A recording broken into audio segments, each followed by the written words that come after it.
José Manuel, mas aqui fazemos uma espécie de um fact-check, porque há umas semanas perguntei-te se íamos ter um almirante em Belém. Vou repetir a pergunta, achas que vamos ter ou não? Olha, eu, pelo andar da carruagem, diria que sim. Não apenas pela sondagem, mas por aquilo que me parece ser, neste momento, a falta de orientação clara por parte dos partidos. É óbvio que o PSD preferiria ter como candidato Marcos Mendes. Não tem um problema com o CDS, e apesar de tudo estão os dois juntos no governo, e portanto apresentarem candidatos diferentes é um problema. O Partido Socialista é uma confusão porventura ainda maior, portanto, com Pedro Nuno Santos a não querer Mário Centeno, mas ao mesmo tempo lançou nomes que depois, como por exemplo António José Seguro, que depois tentou retirar, mas já era tarde demais. Portanto, tudo isto está uma atrapalhada, até porque os nomes que eventualmente poderiam ser mais fortes não querem. Passos Coelho. Quer dizer, António Costa foi-se embora, António Guterres não creio que volte, e Passos Coelho também já mandou dizer por todas as formas possíveis e imaginárias que não está para aí virar, digamos assim. Portanto, e a verdade é que vamos ter uma situação que é em muitos aspectos relativamente original na nossa democracia. Eu digo relativamente original porque a eleição de Marcelo Rebelo de Sousa já não foi feita, digamos, da forma tradicional. Portanto, habitualmente nós tínhamos candidatos que eram, de uma maneira ou outra, indiscutíveis nos seus partidos. Portanto, e quando não eram indiscutíveis, tornaram-se indiscutíveis. Estou a recordar, por exemplo, de Freitas do Amaral, em 85, 86, que era o candidato que Cavaco Silva levou ao Congresso do PSD. Portanto, antes desse Congresso havia muita discussão, depois deixou de haver. Mas, enfim, Jorge Sampaio tinha sido líder do Partido Socialista quando apresentou a sua... Bem, Mendes Soares, não há discussão sobre isso. Jorge Sampaio e daí aspas. Depois a seguir veio Cavaco Silva, também não levantou nenhum tipo, quer dizer, era o candidato natural daquela área política. Marcelo já levantou algumas reservas, digamos assim, da parte do PSD, mas o PSD depois não teve mais problemas, digamos assim, era um antigo líder, mas havia outras questões que porventura antecipavam os problemas que houve nos últimos anos. Mas agora estamos perante uma situação diferente, porque de facto não temos, mesmo com todos os nomes que surgem, não tem um nível de consenso nas estruturas partidárias ou de capacidade de se impor essas estruturas partidárias evidentes. E, portanto, havendo um vazio do lado dos partidos, cria-se uma abertura para candidatos que, porventura, noutras circunstâncias, poderiam ser bons candidatos, mas poderiam não chegar lá. Eu recordo que nós tivemos em eleições anteriores alguns candidatos que saíram de fora dos partidos, mas que se surpreenderam. Nós tivemos Manel Alegre a concorrer contra Mário Soares em 2005 e a ficar à frente de Mário Soares. Nós tivemos também um candidato que uma parte das pessoas não se recordam, mas teve um resultado relativamente surpreendente, que foi Fernando Nobre. Sim. Portanto, que na altura concorreu quer dizer, e Manuel Alegre estava a concorrer outra vez, portanto estava a recandidatar-se, e Fernando Nobre foi-lhe tirar uma boa parte do seu eleitorado. Nós tivemos enfim, outros candidatos. Sampaio da Nova? Sim, mas Sampaio da Nova acabou por ser apoiado pelo Partido Socialista, julgo eu. Não foi, porque havia creio que era Maria de Belém, que também era a candidata na altura, e o Partido Socialista não apoiou ninguém. Sampaio da Nova é o candidato que mais se aproxima do perfil digamos, do Gouveia Mel, mas eu não me recordo de ele ter estado à frente das sondagens nenhuma vez. Não me recordo. Não. Ora bem, nunca esteve. Não. Agora, a verdade é esta sondagem que nós estamos a falar e que toda a gente fala agora e que vem na sequência de outras sondagens anteriores, são sondagens que têm dois tipos de problemas e, portanto, vamos também ser francos sobre isso. Portanto, para não fechar as portas todas e achar que isto já está entregue. Primeira questão, tem uma amostra pequena.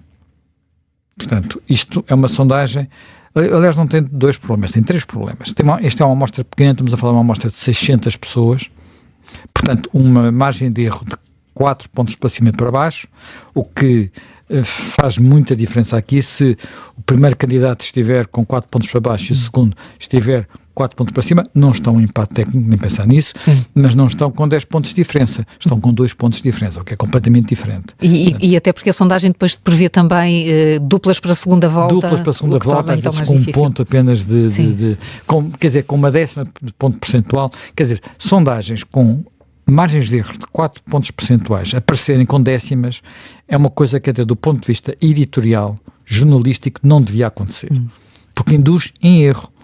Ponto final, parágrafo. Induz em erro. Está-se a induzir em erro os leitores. Portanto, bem, mas independentemente disso, há aqui uma outra questão. É que eu fui olhar Como não? Não vai até trás. Como não? Zé Manel olhar para a outra parte das sondagens. Não, fui olhar para outra coisa, que foi o que é que as sondagens nos dizem sobre o que aconteceu em eleições anteriores. Portanto, até que ponto é que elas se aproximaram ou não na realidade com alguma antecedência. Houve muito menos sondagens em eleições anteriores, daquelas que estão depositadas na ERC, que é onde eu consegui ir, não é? Portanto, haverá outras noutros sítios, mas eu não consegui ter tempo para isso, mas consegue-se ir à ERC. E, por exemplo, no caso concreto de Fernando Nobre, ele aparecia em novembro de 2010, isto é, a mês e meio das eleições. Sim. A mês e meio das eleições, ele aparecia com 5% e o Manel Alegre com 32%. O Fernando Nobre teve 14% e o Manel Alegre teve 19%. Portanto, uma diferença gigante. Portanto, o que mostra até que ponto... Eu acho que isto tem muito a ver com o seguinte, tem a ver com dois fatores que são muito importantes e que nós, a grande distância, quase nunca consideramos, que é, neste momento, as pessoas não estão a pensar ainda nisso. Portanto, e quando lhes telefonam, ou os abordam e fazem esta pergunta, sai às vezes notoriedade, em vez de sair verdadeiramente uma intenção de voto. E depois, a verdade é que, no caso concreto das eleições presidenciais, a campanha, os debates e a campanha podem ter muita influência. E não é uma eleição em que esteja em jogo o governo do país, estão em jogo figuras, portanto, digamos, a relação de fidelidade partidária é menor e, portanto, e depois, sobretudo, creio eu, que isso porventura até se terá acentuado com esta presidência de Marcelo Rebelo de Sousa, que o distanciou muito da sua base eleitoral, muitas vezes, em várias ocasiões, e agora o está a distanciar um pouco toda a gente parece-me a mim, pelo menos indicam as sondagens. Ora bem, além destes problemas todos, há outro problema ainda, que é um problema que eu diria quase metodológico, que é o seguinte, quando eu pergunto às pessoas, ponho na lista de presidenciáveis, ao mesmo tempo, Passos Coelho, Marques Mendes, Santana Lopes e Durão Barroso, estas 4 pessoas não se vão candidatar ao mesmo tempo. Quando ponho ao mesmo tempo Mário Centeno, Ana Gomes e António José Seguro, quer dizer, talvez possa aqui haver a hipótese de haver 2 ao mesmo tempo, se Mário Centeno quiser mesmo ir em frente, porque não é um candidato oficial do partido. Mas se houver António José Seguro, haver também Ana Gomes, ou então se houver Mário Centeno, haver António José Seguro, parece-me tudo isto um pouco... Portanto, há aqui... Este boletim de voto não existe. Isto não é um boletim de voto credível. Portanto, agora, por isso é que é muito difícil fazer este tipo de sondagens e, portanto, estamos a falar... isto é um bocadinho quase adivinhação. Mas dito isto, não há dúvida que há um fenómeno de popularidade chamado Gouveia Mel. Já falámos aqui um bocadinho disso, é um fenómeno de popularidade que tem a ver com o que ele fez, com a razão porque ele se tornou conhecido, portanto, Covid-19, vacinação do Covid-19. Eu já disse aqui inúmeras vezes e repito, não creio que ele tenha sido um milagreiro, portanto, creio que ele executou bem aquilo que estava a ser, quer dizer, houve ali foi competente. Foi competente numa questão que era basicamente uma operação logística e que arrancou de uma forma catastrófica Portanto, houve um contraste com a forma catastrófica como aquilo arrancou. Não sei se recordam, aquilo arrancou com... Ele era apenas o vice-presidente de um presidente chamado Francisco Ramos, que era uma figura importante do Partido Socialista e que fez numa semana ou duas uma quantidade bastante significativa de asneiras para ter que ser corrido por inocente e má figura, e portanto ele subiu à presidência um bocadinho, pronto, era a pessoa que estava ali para assegurar a logística e depois acabou por assegurar tudo. É evidente que ele já nessa altura, em 2 ou 3 momentos, mostrou algo que vai além da logística, que é o sentido, algum sentido, digamos, mediático ou político, digamos assim. Eu recordo 2 questões, uma que as duas eu achei que foram bem feitas, mas o espetáculo às vezes é discutível. Muita gente contestou que ele aparecesse fardado, com camuflado. Eu nunca achei isso estranho, quer dizer, era uma missão, estava a executá-la, não achei isso estranho. Houve depois um outro momento que teve muito impacto público e que ele depois repetiu já como chefe de Estado-Maior da Armada uma operação semelhante, que foi quando ele vai, salvo erro, a um pavilhão em Queluz, dizer aos funcionários e funcionários que lá estava que aquilo era para abrir às 9, e portanto para abrir às 9 não era para chegar às 9 e tomar o cafezinho, era se querem tomar o cafezinho que chegam a 1/4 porque às 9 as portas estão abertas. E isto, para o país que somos, em que anda sempre tudo atrasado, onde as coisas não abrem a horas, onde ninguém cumpre horários, cai muito bem. Eu acho que nós mudámos um bocadinho de hábitos com a Covid. Hoje as coisas são muito mais... O cumprimento de horários hoje é muito mais eu tenho ideia que corre muito melhor do que corria no passado. Quanto mais não seja porque as pessoas, por causa das reuniões por Zoom e não sei o quê, se habituaram coisa. Depois há coisas como as greves que eu estava mesmo a pensar, como as greves de hoje que estragam um bocadinho esses era o horários. Almirante Gouveia e Melo candidatar-se à presidência da CP e do Metro de Lisboa e da Autoridade de Transportes. Olha, isso é que era. Talvez, porventura. É que nem porventura, nem talvez. Depois, como sabem, ele teve aquele também quem sabe de barco sabe de comboios, não é? Pois, aquele número na Madeira, com aquele barco que não devia estar a navegar, de facto, e ele fez ali enfim, não foi apenas abrir um processo, que obviamente tinha que ser aberto de insubordinação, mas de alguma forma procurou esconder o facto daquele barco não ter condições para navegar, de tal forma que ficou à deriva uns dias depois. Portanto, ele insistiu que aquilo saísse para o mar e aquilo acabou por ficar à deriva, parado, e era uma coisa que enfim, que foi pouco noticiada. Mas dito isto, portanto, eu diria que continuo a manter, apesar de nos últimos dias terem sido em vários órgãos de informação tentativas de explicar qual era o seu pensamento político e de buscar aqui e lá além frases que ele foi dizendo, a verdade é que, sendo ele um militar, nós nunca poderemos conhecer muito bem o seu pensamento político, porque ele está obrigado à condição militar e, portanto, aquilo que disse aqui o Ocolai são sobretudo questões bastante genéricas, são quase platitudes, digamos assim. Portanto, não tem, por exemplo, as características de outros candidatos presidenciais, o próprio, por exemplo, Fernando Nobre tinha, enfim, era uma candidatura muito centrada em alguns temas, não é? Portanto, muito temática. Houve vários candidatos desses, ou Sampaio da Nova, mas esse aí tinha feito uma intervenção num 10 de junho, que aliás é o que eu tinha projetado para a celebridade, digamos assim, onde de alguma forma já mostrava um pouco mais. Ora bem, portanto, eu em princípio acho que nós não devíamos, em princípio diria eu, portanto, nós não devíamos ter, não devíamos ver um militar regressar à presidência da República.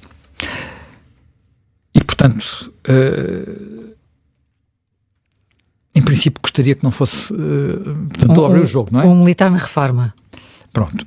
Agora, há uma diferença de facto, apesar de tudo, ser um militar na reforma, como é o caso de Gouveia e Melo, e aquilo que aconteceu nas 2 primeiras eleições presidenciais, em que os militares que estavam, nomeadamente o general Ramalhiantes, era um militar e estava lá por condições particulares. Primeiro, porque resultava do pacto imposto pelo MFA aos partidos, que o primeiro Presidente da República era um militar. Depois, porque acumulava funções que não eram meramente simbólicas de chefe de Estado-Maior-General das Forças Armadas. Formalmente, o o comandante máximo das Forças Armadas continua a ser o Presidente, mas nós sabemos bem que é diferente. Na altura não só o estatuto era diferente, como é diferente ser um militar ou ser um dos civis que lá estiveram. E, de facto, a nossa transição plena para a democracia só aconteceu primeiro em 82 com a revisão constitucional e depois em 86 com a eleição de Mário Soares e a ausência de candidatos militares. Portanto, eu diria, ver regressar militares é uma coisa que, conhecendo a nossa história, eu preferia que não acontecesse. Até porque, vamos lá ver, nós tivemos presidentes militares. Tivemos. Deixaram-nos grandes recordações. É pelo menos bastante discutível. Quer dizer, recordações deixaram.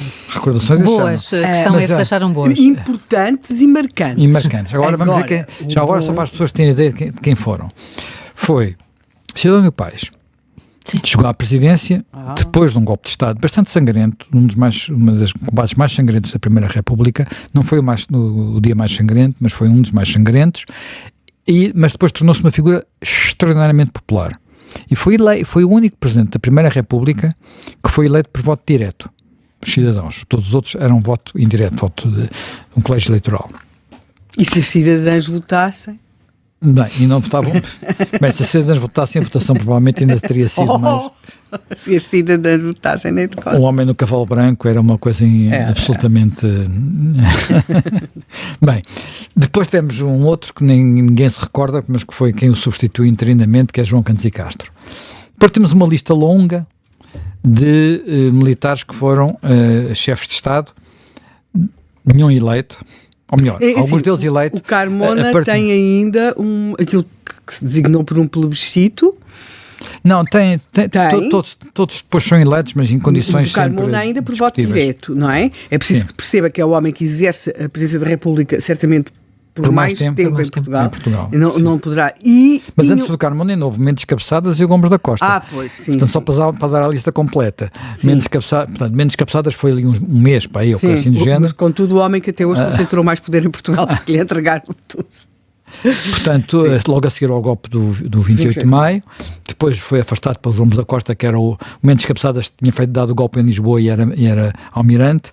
O Gomes da Costa foi o de Braga, que desceu até Lisboa e, portanto, depois ocupou o poder. Depois veio Oscar Carmona, que era, de facto, a figura determinante e que foi determinante. Depois veio o Carvalho. E que tem uma legitimidade, é importante perceber isto. Ele tem uma legitimidade que até lhe vem do tal plebiscito, porque o Gomes da Costa tinha uma aura militar que depois, pronto, enfim. Sim, e eu acho que é preciso ter noção de que Oscar Carmona, enfim, independentemente de nós pensarmos, Oscar Carmona é uma personagem que eu acho que precisava de ser melhor conhecida. Precisava de ser melhor conhecida, porque ele é um republicano da maçonaria, um republicano da maçonaria, que tem algum papel ainda na Primeira República, que depois é crucial para o poder que Salazar vem a ter.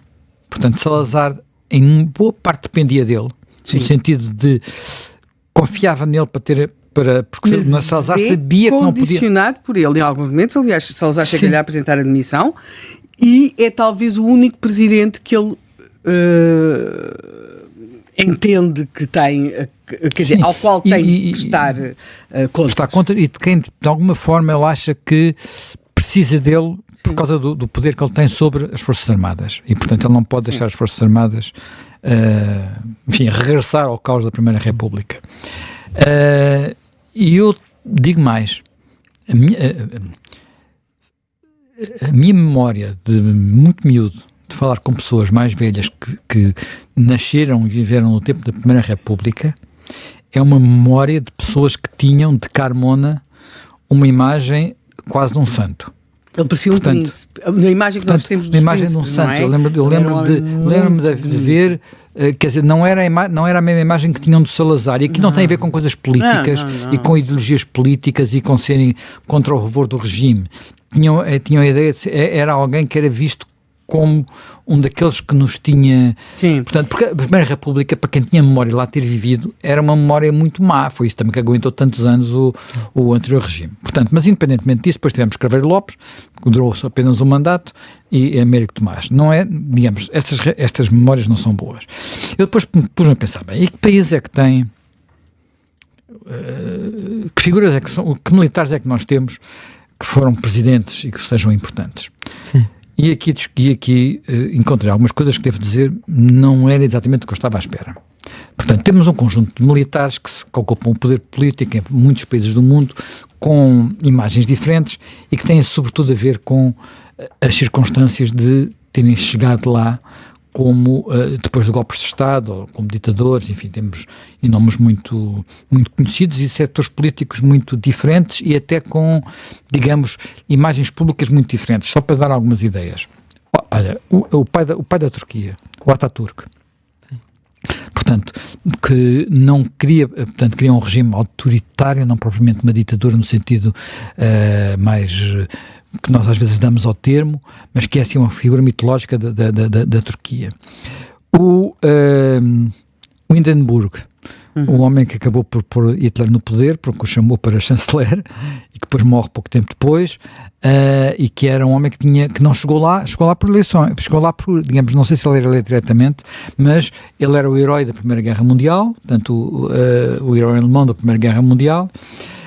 Temos depois também, por exemplo, o Jaruzelski, o homem que deu o golpe na Polónia. Temos na Polónia ainda um outro militar que ocupa um regime que podemos dizer que de alguma forma era autoritário, mas que é sobretudo um nacionalista e é um herói nacional ainda hoje na Polónia, que é o Pilsudski, acho que é assim que se diz, que é o homem que evitou, que salvou a Polónia das tropas soviéticas num chamado Milagre do Vístula. E que disse numa viagem a Lisboa, feliz o povo, porque era na altura em que os deportados ainda iam para a Madeira, feliz o povo que tem a sua Sibéria na Madeira. Ele veio a Lisboa.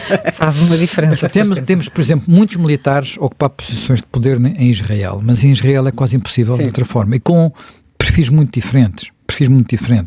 Em termos de serem primeiros-ministros ou presidentes, vou dar dois perfis. Barak? Não, Barak é o mais recente e talvez menos importante, mas os mais importantes são Isaac Rabin, chefe de Estado-Maior na Guerra dos 6 Dias, e, digamos, o mais mítico dos generais israelitas, que é Ariel Sharon. Eu estive a ver uma operação secreta levada a cabo pelo Barak. Sim, mas respirei a fundo 3 vezes. Também pronto. Temos outros que são, enfim, temos o Francisco Franco aqui ao lado em Espanha, ditador. Temos o Chiang Kai-shek, que também foi um ditador na China nacionalista. Calma, já chego lá. Temos o Mobutu, portanto há muitos desse género. E depois temos outros que chegam ao poder e depois o transformam. O caso mais famoso é de Charles de Gaulle. Portanto, de Gaulle é uma figura, mas de Gaulle é de uma outra categoria, completamente diferente. Mas percebe-se que também, provavelmente, a passagem da Quarta República, que não funcionava, para a Quinta República Francesa, que agora está em vias também de deixar de funcionar, esperemos que a solução em França não seja... O problema é que não há de Gaulle. Não há de Gaulle neste momento, não há nenhum de Gaulle. Só foi possível porque ele era militar e que conseguiu resolver o problema. Porque havia uma memória de um outro militar complicado em França, chamado Philippe Pétain, herói de Verdun, Primeira Guerra Mundial, e que depois foi o homem de Vichy, do regime submisso e, mais do que submisso, proto-nazi da França. Bem, eu depois pensei assim, mas pronto, isto é Portugal, mas temos um país onde isto é a Europa e tal, não sei o quê, mas há eu disse aqui, alguns fora da Europa, mas depois há uma região onde seguramente os militares não... Quer dizer, há um ou outro, mas são exceções. Estados Unidos. Enganei-me. Enganei-me. Há imensos militares presentes nos Estados Unidos. Imensos. Olha, pode só dar uma ideia. Está o primeiro de todos, mas isso é natural. George Washington. Pois. Ainda hoje, porventura, não só o mais importante presidente dos Estados Unidos, como o mais importante presidente de uma república, porque foi aquele que, numa altura em que se podia ter tornado ditador, disse, vou para casa. Venha outro. Pronto, ao fim de 2 mandatos. Nunca, repara, foi a primeira vez que isso aconteceu. Nós tínhamos tido uma revolução parecida antes, que era a Revolução de Cromwell, a revolução, enfim, que nós atribuímos a Cromwell no Reino Unido, e ele transformou-se num ditador. Portanto, também uma república. Mas depois temos muitas figuras, são nomes que a maior parte das pessoas não recordam. Andrew Jackson, uma outra figura engraçadíssima chamada William Henry Harrison, que tinha sido um herói militar, era o presidente mais velho a ter tomado posse antes de Reagan, e que morreu 30 dias depois de ter tomado posse, porque era já relativamente idoso, estava no frio de morrer em Washington, e ele resolveu ir para a cerimónia de tomada de posse de corpinho bem feito. Depois apanhou a pneumonia e morreu 30 dias depois da tomada de posse. Mas depois temos 3 figuras que são muito importantes nas histórias dos Estados Unidos, todos eles com um lado de heróis militares. 2 são claramente Ulysses Grant. Ulysses Grant foi o comandante do final da Guerra Civil e é um grande presidente dos Estados Unidos, um grande presidente dos Estados Unidos. Depois temos uma outra figura muito particular, que é Eisenhower, portanto, a seguir à Segunda Guerra Mundial, portanto, o herói da Segunda Guerra Mundial, o herói da campanha europeia. Repara, é importante ser Eisenhower porque havia pelo menos um outro nome que lhe podia fazer, mas de outros 2 nomes que podiam ter sido presidentes. Estou a falar de George Marshall, que teve funções políticas e é o pai do Plano Marshall. Ganhou o nome de um plano. Do plano Marshall, e Douglas MacArthur, que era o homem do Pacífico. Todos eles, Douglas MacArthur seria complicado se fosse presidente, porque era uma figura muito aí sim poderíamos ter tido a coisa, e com a curiosidade de Eisenhower ter sido convidado para os 2 partidos. Acabou por se candidatar como republicano, muito moderado, mas também tinha sido convidado para os democratas. E depois há uma outra figura também que é muito interessante, mas aí podemos dizer que a carreira militar foi episódica, mas heroica. Mas é um dos presidentes mais fascinantes dos Estados Unidos, chamado Theodore Roosevelt. Theodore Roosevelt, que teve uma carreira militar. Ele era secretário de Estado da Marinha, e depois participou nos combates em Cuba e com uma famosa subida a um monte, enfim, uma coisa que fez dele uma figura mítica, mas tudo ele na vida dele é mítico e muito particular. Até a mulher, não é? Até a mulher. E há coisas incríveis na vida dele. Eu penso que é a mãe e a primeira mulher que morrem no mesmo dia. Portanto, as mulheres são muito importantes na vida dele, mas enfim, isto dava outro programa. Bem, pronto, então os Estados Unidos está que não são o melhor exemplo do mundo. Há mais presidentes, se eu fiz a lista completa daqueles que tiveram algumas funções no século XIX, são quase todos, não é? Porque uns vêm da guerra de independência, depois outros vêm da guerra civil, depois outros vêm da guerra mexicana, depois outros vêm das guerras índias, portanto, quase todos eles. Muitos deles não são aquilo que começaram a ser no século XX, que são sobretudo políticos que vêm de outros mundos. Então, mas pronto, nós para o tempo contemporâneo, alguém imagina agora e tal. Bem, há poucos anos falou-se de um presidente militar também nos Estados Unidos, Colin Powell. Sim. Acabou por não ser. Muitas pessoas ficaram com pena em que ele não se candidatasse, era um republicano moderado, tinha sido o comandante, era o chefe de Estado-Maior no tempo da Primeira Guerra do Golfo, mas não foi. Portanto, não é assim um tabu absoluto. Portanto, pode acontecer. Mas disse, pronto, então a Europa, a União Europeia, acabou, isto é uma coisa limpa. Fui à procura e apanhei uma surpresa. Eu não apanhei uma surpresa, enfim, ignorância minha, não sabia que o Presidente da República Checa, Petr Pavel, assim que ele se chama, foi não só um militar de carreira, como um militar com uma carreira muito importante,